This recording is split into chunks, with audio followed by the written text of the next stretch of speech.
Здравейте, приятели на Вкусно с Радо!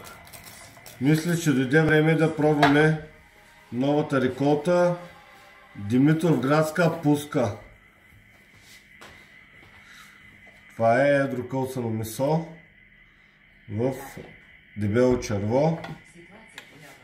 И сега, понеже не знаем дали е сурова, готова, вече сме направили към 20-тина. Режа директно.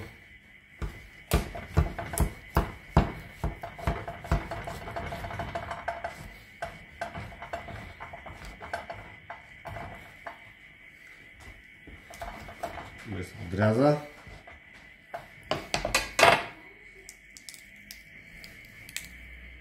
Мисля, че е топ. Мисля, че е топ. Ето така режем. Това е перфектно за мезе, основно, дори и за десерт.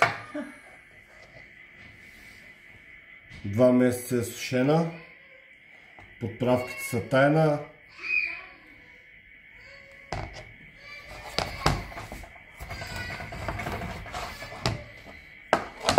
Така белим.